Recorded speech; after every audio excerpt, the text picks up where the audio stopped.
IU will finish November undefeated. B. Scott, you did your hardest. You did your darndest. You tried to talk some sense into me. But you know what? I'm going to say this is a hot take, and here's why. The Hoosiers are playing on a different level here in 2020. The defense is strong. The offense is getting the job done.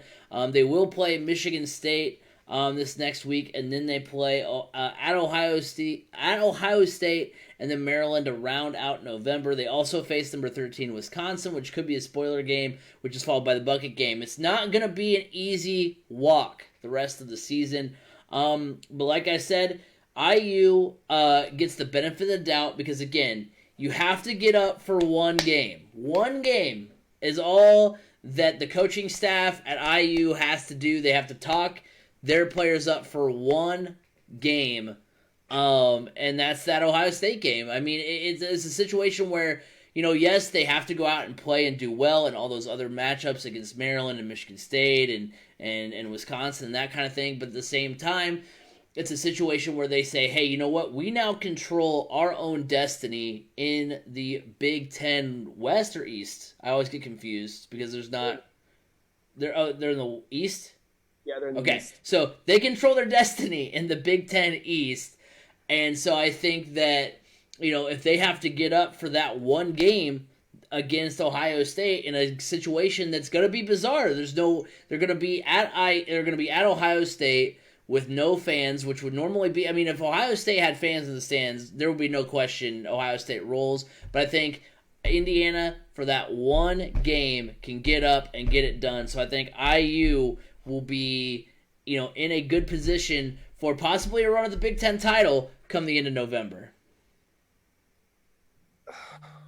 This is a cold take. Yes, IU is playing at a different level than IU has ever played at.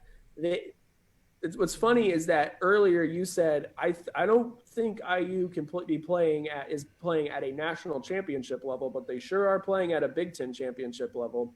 Have you not noticed who's sitting atop the Big Ten mountain right now? A team playing at a national championship level. So if you're going to knock off that team, you got to play at a national championship level. Right, but can they do it for one game? In the Ohio State's on a mission. They are on a legitimate... You can say that all you want, but that doesn't mean that for one game, IU can't get up and win that game. In years past, I may have agreed with that idea, but... Because, Ohio State may overlook IU. Okay, but have you seen the ranking in front of IU? That right there alone is not going to make Ohio State look past them this year. It's not some unranked 3-3 or 4-4 IU team. It's an undefeated top 10 team. That's like exclamation points all around it. Don't overlook. Doesn't mean they won't. They know that. This is going to be, regardless, a big time game for Ohio State now. So they're not going to overlook that. I'm sorry, plain and simple. Ohio State's playing at a different level than anybody else in the country. Justin Fields has started to pull away, in my opinion, especially after how Travis Etienne performed this past weekend. Justin Fields has started to pull away from the rest of the field in the Heisman voting. He alone is playing at a totally different level. That defensive line, they don't have the Chase Young or the Nick Bosa this year, but that defensive line is scary good. It is anchored by a guy, I can't pronounce his name, Garrett something, and he got shot in the face during the offseason. And he plays defensive line. He's a defensive tackle, and he is just causing nightmares for opposing offensive lines. I mean, talk about Banff. I mean, seriously. This dude got shot in the face in the offseason, and he's playing now. And good luck, IU. Yes, you've played at teams that really Penn State probably had the best wide receiver you faced all season long. Okay, one wide receiver.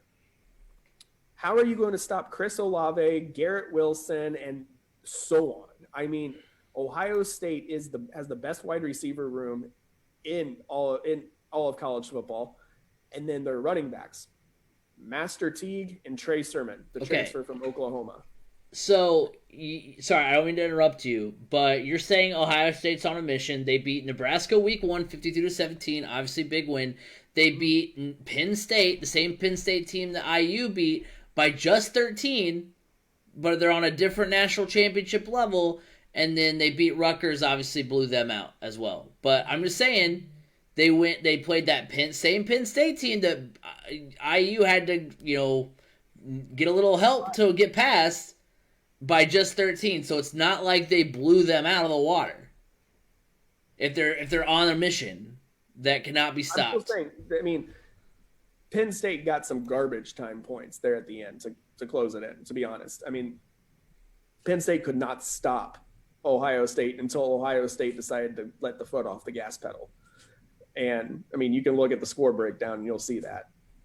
But I do not believe anybody in the Big Ten can play up to Ohio State's level for a full game, for a full 60 minutes. I just don't see it. I don't see it out of anybody. And it is disappointing that some of these other teams aren't playing as well as we thought they could, like Penn State and Michigan. But I just don't see it out of anybody. IU, Purdue, Wisconsin, it doesn't matter. I just feel like the eye test and just the stats alone are telling me Ohio State is on a different level than anybody else right now. Their quarterback is on a different level than anybody else right now. And that those wide receivers are going to be impossible to stop. Do I think IU can hang with them early on and put a scare into them? Yeah, I do. I'm not saying that IU is going to go in there and absolutely get thumped. I'm not saying that. But what I am saying is that I do not have the confidence in anybody to beat Ohio State right now. So that's why I think it's a cold take, because I just don't see it happening. I don't see it happening whatsoever. I mean, I honestly think that Purdue has a higher chance of going undefeated in November than IU does. That's shocking, B. Scott. That's the most shocking thing I've ever. Look at the schedule. No, I know. You don't have Ohio State on that schedule. Right. If the roles are reversed and Purdue was ranked in the top 10 and all they had to do to get to the Big Ten championship game was beat Ohio State, I would be saying the same exact thing here, because that's how strongly I feel about Ohio State right now. They are just playing at an absolutely different level than everybody else. But yet still only beat Penn State by 13. It's fine. But no, I'm joking. I'm messing with you. So we're gonna talk about Penn State. Are you serious? But no, it did not even beat Penn State. Michael Penix was out of bounds.